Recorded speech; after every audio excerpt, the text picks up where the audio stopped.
नमस्कार, क्यापिटल समाचारमा यहाँलाई स्वागत छ। म प्रहलाद विष्ट।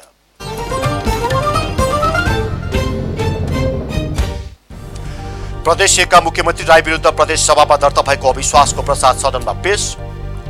प्रस्तावमा हस्ताक्षर गरेका 37 मध्ये 4 जना सांसदद्वारा हस्ताक्षर फिर्ता।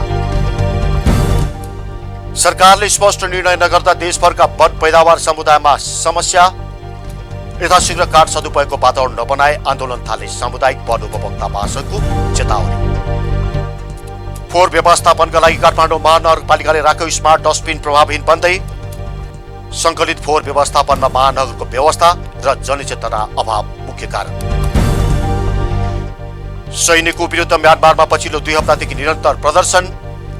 प्रहरीले बल प्रयोग गर्दा 2 प्रदर्शनकारीको मृत्यु, कम्तीमा 20 जना घाइते। र भेदपलाई पराजित गर्दै जोकोभिचले जिते 9औं पटक अस्ट्रेलियन ओपन टेनिसको उपाधि। महिलातर्फको उपाधि जापानी खेलाडी ओसाकाको पोल्टामा।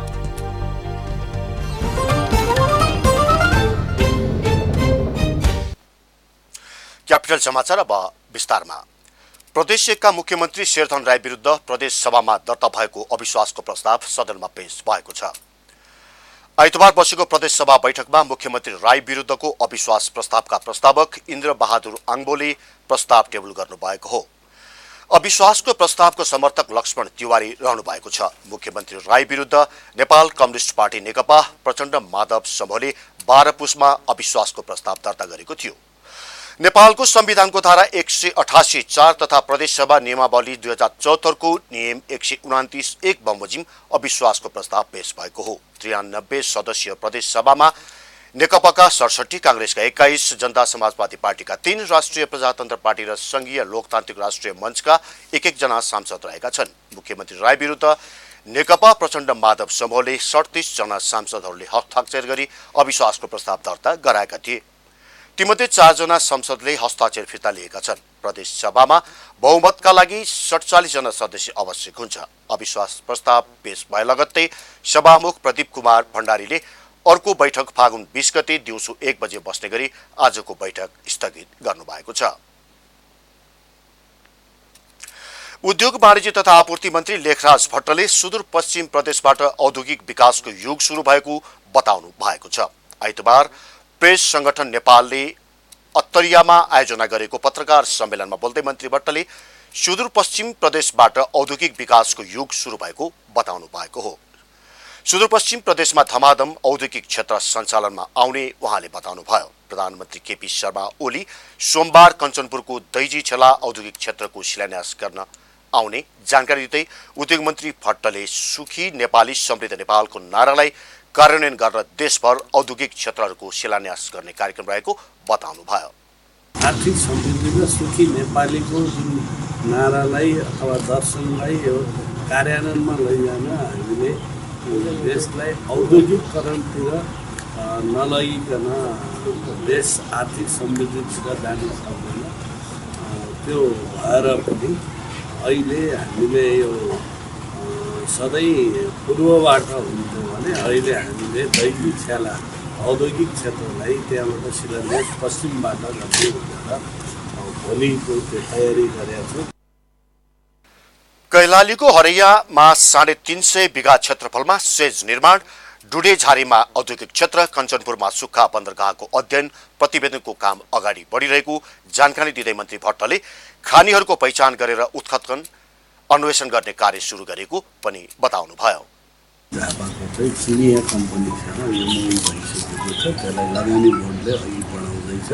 त्यो भएर यो हामीले यो क्षेत्रका विशेष गरी खानीहरूलाई पहिचान गरेर त्यसलाई चाहिँ उत्खनन गर्ने, अनुसन्धान गर्ने, अन्वेषण गर्ने र अघि बढाउने भनेर अहिले हामीले यो बादुराको फलाम खानीलाई पनि अगाडि बढाउँदैछौँ। यही आर्थिक वर्षभित्र त्यसको अनुसन्धान गर्ने र के कस्तो छ त्यसको मात्रा भन्ने अहिले हाम्रो उसको एकदम पोजिटिभ आएको छ, त्यो फाइनल भइसकेको छ। गेटा मेडिकल कलेजलाई सुदूरपश्चिमकै मेडिकल विश्वविद्यालयको रूपमा विकास गर्न लागेको उहाँले बताउनुभयो। मन्त्री भट्टले तोकिएकै समयमा निर्वाचन हुने दाबी पनि गर्नुभयो। वरिष्ठ अधिवक्ता बालकृष्ण न्यौपानेले नेपाली जनता वर्तमान व्यवस्थाकै विरुद्धमा रहेको बताउनु भएको छ। आइतबार काठमाडौँमा आयोजित एक अन्तर्क्रिया कार्यक्रममा बोल्दै वरिष्ठ अधिवक्ता न्यौपानेले नेताहरूको व्यवहारका कारण नेपाली जनता अहिलेको व्यवस्थाको विरुद्धमा उत्रन सक्ने खतरा रहेको बताउनु भएको हो। उहाँले संसद पुनर्स्थापना गर्नु यो व्यवस्थाको अन्त्यतर्फ जानु भएको पनि बताउनु भयो। अहिलेको नेताहरूलाई राजा हुने इच्छा जागेको उहाँको भनाइ थियो। यो व्यवस्थाको अन्त्यतिर जानु हो। जनता अहिले पनि यति विकृतिमा छन्। अहिले हेर्नुहोस् त, राजा हुने इच्छा ललिता निवासको जग्गा माधव नेपाल र बाबुराम भट्टराईलाई मुद्दा लागेन। खरदार र सुब्बालाई लाग्यो, टिप्पणी उठाउनेलाई लाग्यो। मुद्दा नलाग्नु भनेको के हो? राजालाई अधिकार हो नि। जसले खुकुरी प्रहार गर्छ त्यसलाई मुद्दा छैन। जसले खुकुरी बनाए आरनवालालाई मुद्दा छ। अनि भन्नुहुन्छ उहाँले राजा हटाएर हामीहरूले त के गरौँ भने लोकतन्त्र ल्यायौँ। र छ लोकतन्त्र बन्न सक्नुहुन्छ उहाँहरू। माधव नेपाल र मैले मुद्दा गर्नु पर्यो। लोकतन्त्रवादी र प्रजातन्त्रवादी यो देशमा डिएलए र पिएलए 1000 भन्दा बढी कानुनले बजाइछन्। नेपाल बार एसोसिएसनका महासचिव लीलामणि पौडेलले वर्तमान संविधानले कार्यपालिकाको स्थिरता खोजेको भन्दै संविधानमा संसद विघटनको प्रावधान नराखेको बताउनुभयो। संसद पुनर्स्थापना हुनुपर्नेमा उहाँको जोड छ। प्रधानमन्त्री केपी शर्मा ओलीले शनिबार विराटनगरको कार्यक्रममा अदालतले संसद पुनर्स्थापना गरे आन्दोलन गर्ने भनेको तर्फ लक्षित गर्दै महासचिव पौडेलले कार्यपालिका प्रमुखले अदालतको फैसला जस्तो आए पनि स्वीकार्छु भन्नुपर्नेमा आन्दोलन गर्छौं भन्नु गलत भएको टिप्पणी समेत गर्नुभयो। अवस्थामा 2047 सालको संविधानको धारा 53(4) मा जुन प्रधानमन्त्रीलाई संसद विघटन गर्ने अधिकार दिएको थियो, त्यो अधिकारलाई अहिलेको संविधानमा नराखेको कारण र यो एकपटक विश्वास मत प्राप्त गरिसके पछाडि 2 वर्षसम्म अविश्वासको प्रस्ताव पनि ल्याउन नपाउने भन्ने व्यवस्था राख्नुको पछाडि यो मुलुकले कार्यपालिकाको स्थिरता खोजेको हो। र कार्यपालिकाको स्थिरता खोजेको हो भन्नु मतलब 5 वर्षसम्म निर्वाचित प्रधानमन्त्रीले संसदको विश्वास पाएसम्म त्यो चाहिँ पुराका अवधि काम गर्न पाउनुपर्छ भन्ने हो। यस हिसाबले हेर्दाखेरि संसद पुनर्स्थापना हुनुपर्छ। त्यस्तै सोही कार्यक्रमलाई सम्बोधन गर्दै नेपाल बार एसोसिएसनका कोषाध्यक्ष रुद्र प्रसाद पोखरेलले संसद पुनर्स्थापना हुने प्रावधान संविधानमा नभएको बताउनुभयो। संसद पुनर्स्थापना नहुनेमा विश्वास व्यक्त गर्दै उहाँले अब देश निर्वाचनको माहौलमा अगाडि बढ्ने बताउनुभयो। नेपाल कम्युनिस्ट पार्टी नेकपा पुष्पकमल दाहाल प्रचण्ड माधव कुमार नेपाल पक्षको अखिल नेपाल महिला संघले महिला हिंसा र बलात्कारको विरुद्धमा विरोध प्रदर्शन गरेका छन्। आइतबार अखिल नेपाल महिला संघले प्रतिगमन, महिला हत्या, हिंसा र बलात्कारको विरुद्ध विरोध प्रदर्शन गरेको हो। शान्ति बाटिकामा जम्मा भएर महिलाहरूले नाराबाजी सहित बसन्तपुरसम्म र्याली गरेका थिए। नेकपा नेत्रीहरू अष्टलक्ष्मी साक्य, शशि श्रेष्ठ लगायतको उपस्थितिमा भएको विरोध प्रदर्शनमा महिला संघका नेता तथा कार्यकर्ताहरूको सहभागिता रहेको थियो। प्रदर्शनमा महिला हिंसा बन्द गर, बलात्कारीलाई कडाभन्दा कडा कारबाहीको व्यवस्था गर, महिला अधिकार सुनिश्चित गर लगायतका नाराबाजी गरिएको थियो। त्यस्तै प्रतिगमन मुर्दाबाद, संविधानको रक्षा गरौं, निर्मला पन्तको हत्यारालाई कारबाही गर, भ्रष्टाचारीलाई कारबाही गर, बढ्दो महँगी नियन्त्रण गर लेखिएको प्लेकार्ड सहित प्रदर्शन गरिएको थियो। प्रदर्शनकारीहरूले सूर्य चिन्ह तथा हँसिया हथौडा अंकित झण्डा समेत बोकेका थिए। क्यापिटल समाचारमा पालो भएको छ विश्रामको।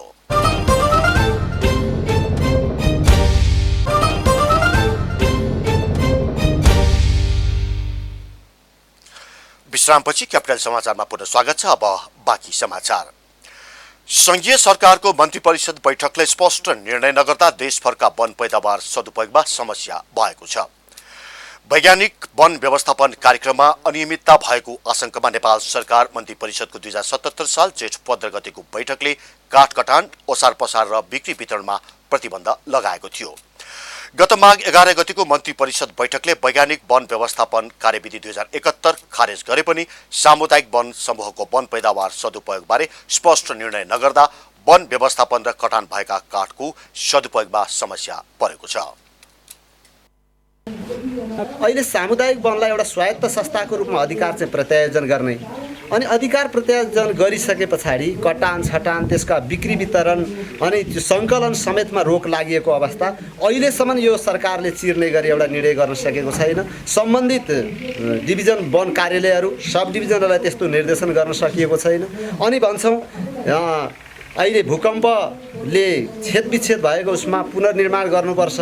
पुनर्निर्माण गर्नका निमित्त काठ चाहिन्छ। काठ चाहिने कुरामा चाहिँ जङ्गलमा कुहिएर गइराखेको छ। सबै सडे गरेर जाने अवस्था पनि छन्। कतिपय ठाउँमा अर्धमृत छन्। त्यस्ता कुराले हामी संरक्षणमुखी वन योजना आउँदै गर्दाखेरि पनि अर्धमृत रुखलाई राखेर 100, 200, 400 वर्षका रुखहरूलाई राखेर हामी वनको समृद्धि खोजिराखेका छौँ।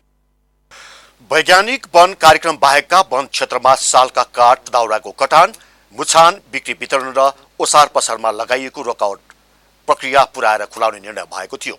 वन सदुपयोगको लागि अनुमति दिन माथिल्लो निकायसँग स्पष्ट निर्देशन माग गरिए पनि अझै निर्णय नआएको वन कर्मचारीको भनाइ छ। यसको सन्दर्भमा राज्य नेपाल सरकारले जुन कटान काठ दाउराको कटानको ओसार पसारमा जुन बन्देज लगाउने क्रममा जुन निर्णय गरेको थियो त्यो निर्णयलाई फुकुवा गर्ने क्रममा चाहिँ अलि स्पेसिफिक ढङ्गले चाहिँ वैज्ञानिक वन व्यवस्थापनको कार्यविधि 2071सँग सम्बन्धित रहेको सामुदायिक वनका सन्दर्भमा चाहिँ स्पष्ट रूपमा चाहिँ निर्देशन दिएको देखिन्छ। त्यसका बारेमा चाहिँ र त्यो निर्देशन दिँदाको अवस्थामा चाहिँ सो वैज्ञानिक वन व्यवस्थापन कार्यविधि बाहेक अन्य पूर्ववत रूपमा स्वीकृत भएका कार्ययोजना अनुसारका चाहिँ वन पैदावार सङ्कलन कसरी गर्ने त्यसको व्यवस्थापन गर्ने सम्बन्धमा चाहिँ निर्देशन अलिक प्रष्ट रूपमा नदिएको कारणले चाहिँ त्यो अहिले तत्काल अवस्थामा खुल्ने अवस्था देखिँदैन। वन व्यवस्थापन कार्यक्रम खारिजीको माग गर्दै आन्दोलन गरेको सामुदायिक वन उपभोक्ता महासङ्घ नेपाल फेकोफन पनि सरकारले स्पष्ट निर्णय नगर्दा विभिन्न खाले वन समूहले वन पैदावारको सदुपयोग गर्न नपाएको बताइरहेका छन्। सरकारले यथाशीघ्र निर्णय गरेर काठ सदुपयोगको वातावरण नबनाए आन्दोलन थाल्ने महासङ्घको चेतावनी छ। यसबारे संघीय र प्रदेश वन मन्त्रालयले ध्यान दिनुपर्ने उनीहरूको माग छ। पछिल्लो 24 घण्टामा नेपालमा थप 80 जनामा कोरोना भाइरसको संक्रमण पुष्टि भएको छ। आइतबार 3325 पीसीआर परीक्षण गर्दा थप 80 जनामा कोरोना भाइरस संक्रमण पुष्टि भएको हो। यो सहित नेपालमा कोरोना संक्रमितको संख्या 2,73,431 पुगेको छ। पछिल्लो 24 घण्टामा 121 जना निको भएर फर्किएका छन्। यो सहित कोरोनाबाट निको हुनेको संख्या 2,69,876 पुगेको छ। काठमाडौँ उपत्यकामा पछिल्लो 24 घण्टामा 49 जनामा कोरोना संक्रमण भएको छ। त्यसमध्ये काठमाडौँका 36, ललितपुरमा 11 र भक्तपुरमा 2 जना छन्। यस्तै हालसम्म 68 जना क्वारेन्टाइनमा रहेका छन् भने 21,36,634 जनाको पीसीआर परीक्षण गरिएको छ। फोहोर मैला व्यवस्थापनमा काठमाडौँ महानगरपालिकाको टाउको दुखाइको विषय बन्दै आएको छ। यसैको निराकरणका लागि महानगरले ल्याएको विभिन्न योजना नबन्दा समस्या ज्यूका त्यू रहेको छ। फोहोर फाल्नको लागि उपत्यकाका 60 स्थानमा स्मार्ट डस्टबिन आधुनिक फोहोर सङ्कलन गर्ने भाँडो राखिए पनि प्रयोग भने व्यवस्थित रूपमा भएको देखिँदैन। तर डस्टबिनको बारेमा उचित ज्ञानको अभाव व्यवस्थापनमा महानगरको व्यवस्थाले डस्टबिनको प्रयोग प्रभावकारी बन्न सकिरहेको छैन। अचला लोहनीको यो रिपोर्ट। फोहोर व्यवस्थापनको नाममा विभिन्न समयमा झिल्के योजना ल्याउने काठमाडौँ महानगरले उपत्यकाका विभिन्न स्थानमा राखेको स्मार्ट डस्टबिन प्रभावहीन बन्दै गएको छ। 2 वर्ष अघि निजी कम्पनी कृष्ण सप्लायर्स प्रालीको सहकार्यमा महानगरले उपत्यकाको 70 स्थानमा स्मार्ट डस्टबिन राख्न सुरु गरेको थियो। प्रतिवटा 6 लाख रुपियाँ पर्ने डस्टबिनको त्यति बेला निकै चर्चा परिचर्चा भयो। तर चर्चा भए जस्तो फोहोर व्यवस्थापनमा यस्तो प्रभावकारी देखिएको छैन। कुहिने र नकुहिने दुवै किसिमका फोहोर राख्न मिल्ने ती भाँडोमा संकलन भएको फोहोर सम्बन्धी कम्पनीले प्रत्येक दिन टेकुमा लगेर व्यवस्थापन गरिने बताएको थियो। तर हाल आएर संकलित फोहोर व्यवस्थापनमा महानगरले चासो देखाएको छ न त आम सर्वसाधारणमा यसबारे चासो नै। फलत यस्ता डस्टबिन सडक नै कुरू पार्ने भाडाका रूपमा परिणत भएका छन्। व्यवस्थापनको जिम्मा पाएको काठमाडौँ महानगरपालिका भने यसलाई जनचेतनाको अभाव अभावको कारण मान्दछ। डस्टबिनका बारेमा सर्वसाधारणलाई प्रचार प्रसार गरेर जानकारी दिन नसक्दा सोचे जस्तो प्रयोगमा आउन नसकेको काठमाडौँ महानगरका प्रवक्ता ईश्वरमान डङ्गोलले स्वीकारेका छन्। जुन बेला हामीले काठमाडौँ महानगरभित्र करिब 60-70 वटा जति विभिन्न स्थानमा मुख्य स्थानमा चाहिँ यो जुन चाहिँ डस्टबिन बक्स राख्ने भनेर जुन बेला निर्णय गरेको थियो त्यो बेलामा यसको चाहिँ महत्त्व चाहिँ थियो नै। अब जुन चाहिँ त्यसको चाहिँ एउटा हामीले राख्दाखेरि अहिले पोल्युसन पनि मापन हुने अनि त्यहाँ चाहिँ यो हाम्रो मोबाइल चार्ज पनि हुने र अनि चाहिँ केही चाहिँ ड्राई फ्रुटहरू खाँदाखेरि त्यो डस्टबिनमा हाल्ने हिसाबले एउटा आकर्षक ढङ्गबाट चाहिँ त्यो प्रयोग गर्ने भनेर जुन हामीले ल्यायौँ वास्तवमा अहिले अलिकति ओझेल परेको जस्तो चाहिँ छ। अब मुख्य यसलाई चाहिँ हामीले प्रचार प्रसार गर्न नसकेको हो कि भन्ने पनि हामीलाई लागिरहेको छ। किनभने यो एउटा चाहिँ त्यो पोल्युसन मापनदेखि लिएर त्यो चार्जिङ सिस्टम र हाम्रो चाहिँ अहिलेको चाहिँ हाम्रो महानगरभित्रको स्थिति कस्तो छ भन्ने कुरा देखिने हिसाबले हामीले चाहिँ पनि राखेको र चाहिँ के भन्दा अब चाहिँ ड्राई फ्रुट खाँदाखेरि सानातिना चक्लेटका चाहिँ खोलहरू चाहिँ छरपस्ट सडकमा नहोस् भन्ने हिसाबले चाहिँ हामीले त्यो राख्यौँ र त्यो हामीले 5-6 वर्ष भइसकेको छ राखेको। अब त्यसको चाहिँ महानगरले अलिकति प्रचार प्रसार गर्न नसकेको हो कि भन्ने जस्तो हामीलाई चाहिँ अनुभव चाहिँ भइरहेछ। हुन त ती डस्टबिन जडानपछि विद्यालयका बालबालिकालाई पनि यसबारे जानकारी दिन कार्यक्रम सुरु गरिने बताएको थियो। प्रयोगमा ल्याउनु अघि नै प्रचार गर्नुभन्दा राखिसकेपछि प्रचार गर्दा आम जनमानसमा प्रभावकारी महानगरको सोच थियो। तर योजनामै सेलाए भने लाखौंको खर्चमा जोडिएका डस्टबिन झिल्के योजनामै सीमित बन्यो। आम सर्वसाधारणको बुझाइमा भने यो महानगरको मात्र नभई हाम्रो चेतन स्तरको समस्या पनि हो। यो डस्टबिन चाहिँ वास्तवमा सडकको फोहोरहरू कसरी राम्रोसँग व्यवस्थित तरिकाले राख्न सकिन्छ भनेर नेपाल सरकार राख्यो, महानगरपालिकाले राख्यो। तर यसमा दुईटा पक्ष नै कमजोर देख्छु मैले। एउटा नम्बर आम सर्वसाधारणलाई यसको उपयोगिताको बारेमा ठ्याक्क सरकारले भने छैन। म आफैलाई यहाँ डस्टबिन राखेको कुरै प्रश्न छैन, किनभने नेपाल सरकारले अथवा महानगरपालिकाले त्यो कुरा चाहिँ पहिला सान्दर्भिकता यसको के हो, यहाँ डस्टबिन छ भनेर भनिदिनु पर्थ्यो। हुन त हामी उपभोक्ता र हिँड्ने सडक प्रयोगकर्ता पनि त्यस्तै छौँ, किनकि फोहोर मलाई भनेर त्यहाँ लेखेपछि हामीले जे जति उपयोग गर्छौँ सडकमा आउने फोहोरहरू त्यसलाई प्रश्नसँग त्यहाँ लगेर राखेर हामीले डिस्पोजल गरिदिनु पर्थ्यो। अनि त्यो महानगरपालिकाले कति चाहिँ राम्रो गर्न खोज्दै पनि उसले आफूले व्यवहार सुधारेको छैन। त्यसलाई व्यवस्थित गर्न सकेको देखिँदैन नि, किनकि त्यो चाहिँ खुला छ, त्यहाँबाट फोहोरहरू बाहिर आइरहेका छन्। अनि आम सर्वसाधारणले त के बुझ्यो भने त्यहाँ हाल्नु र बाहिर छर्नु उस्तै जस्तो देखियो नि त्यो बाहिर आयो हुनाले। त्यो हुनाले यसलाई चाहिँ प्रभावकारी तरिकाले राख्नलाई दुवै पक्षको कमजोरी जस्तो देखा पर्छ। महानगरको सुन्दरता र आफ्नो विज्ञापनको लागि यस्ता डस्टबिन राखेको थियो जसले शहरी सुन्दरता कायममा सहयोग त पुर्याउँथ्यो नै, पैदल यात्रुलाई हातमा फोहोर बोकेर हिँड्नुपर्ने समस्या टर्ने विश्वास थियो। तर फोहोरबाट बत्ती निकाल्ने योजनामै असफल भइसकेको महानगरले डस्टबिन व्यवस्थापनका बारेमा बेलैमा नसोच्दा महानगरले आगामी अभियानप्रति नै शङ्काको दृष्टिले हेर्नुपर्ने वातावरण सिर्जना भएको छ। क्यापिटल समाचारको लागि क्यामेरामा दिपेन्द्र थापा मगरको साथमा अचला लोहनी, काठमाडौँ। अब बेला र बोली। आज हामीले काठमाडौँमा सर्वसाधारणलाई स्मार्ट डस्टबिन प्रभावकारी बन्न नसक्नुमा कसको दोष भनेर सोधेका थियौं। हेरौं सर्वसाधारणको बोली उनीहरूकै शैलीमा।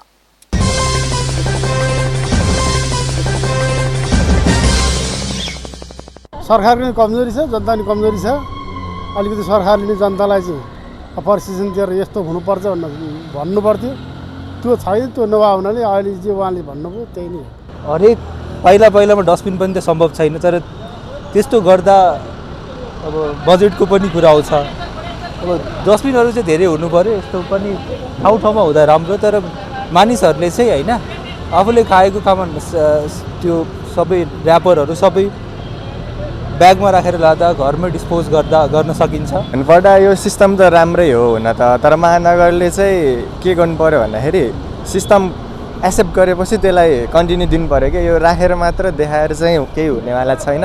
यो राखेपछि चाहिँ प्रपरली म्यानेज गर्नुपर्छ, टाइममा उठाउनुपर्छ। त्यो चाहिँ उठाइएको छैन जस्तो लाग्यो मलाई चाहिँ। सरकारी नै छ, तर यसलाई के छ भने कति पनि व्यक्तिहरूले जुन यो सामानहरू लिएर गरेको छ नि एकदमै राम्रो व्यवस्था कुरा हो होइन। तर यसमा कति जनचेतनाको अभावले गर्दाखेरि जनताहरूले पनि सबै ठाउँमा यो उत्तर गरेका छन्। तर यसको लागि भनेको ठाउँ ठाउँमा एउटा कुनै नोटिस बोर्डहरू पनि राज्यले लगाइदिने, फोहोरहरू भनेको यहाँ मात्रै राखौँ बाहिर नराखौँ, सभ्य नागरिकको परिचय दिउँ भने जस्तो यस्तो किसिमको मेसेजहरू पनि दिने टाइपको एउटा बोर्डहरू ठाउँ ठाउँमा राख्यो भने यसले राम्रै किसिमको दिन्छ।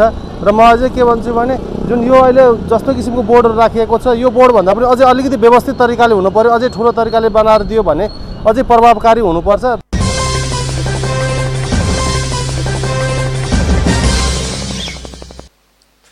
क्यापिटल समाचारमा पुनः एकैछिन विश्राम।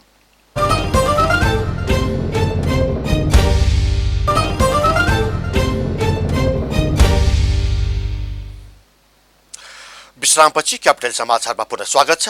अब पालो आर्थिक समाचारको।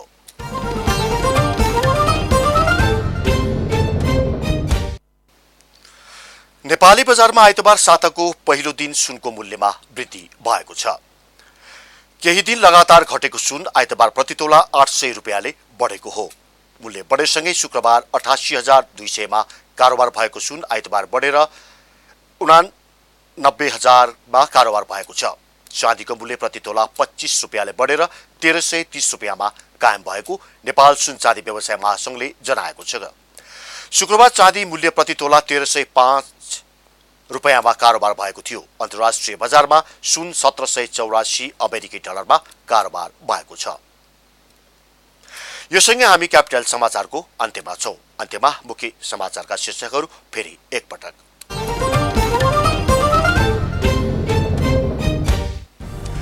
प्रदेश एकका मुख्यमन्त्री राई विरुद्ध प्रदेश सभामा दर्ता भएको अविश्वासको प्रस्ताव सदनमा पेश। प्रस्तावमा हस्ताक्षर गरेका 37 मध्ये 4 जना सांसदद्वारा हस्ताक्षर फिर्ता। सरकारले स्पष्ट निर्णय नगर्दा देशभरका वन पैदावार समुदायमा समस्या। यथाशीघ्र काठ सदुपयोगको वातावरण नबनाए आन्दोलन थाल्ने सामुदायिक वन उपभोक्ता महासंघको चेतावनी। फोहोर व्यवस्थापनका लागि काठमाडौँ महानगरपालिकाले राख्यो स्मार्ट डस्टबिन प्रभावहीन बन्दै। संकलित फोहोर व्यवस्थापनमा महानगरको व्यवस्था र जनचेतना अभाव मुख्य कारण। सैनिकको विरुद्ध म्यानमारमा पछिल्लो 2 हप्तादेखि निरन्तर प्रदर्शन। प्रहरीले बल प्रयोग गर्दा 2 प्रदर्शनकारीको मृत्यु, कम्तीमा 20 जना घाइते।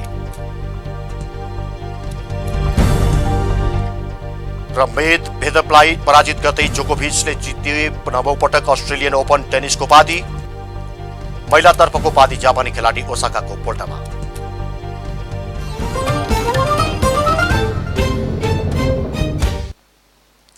हवस् त क्यापिटल समाचार अहिलेलाई सकियो। सूचना, मनोरञ्जन तथा समाचारको लागि क्यापिटल टेलिभिजन हेर्दै रहनुहोला। नमस्कार।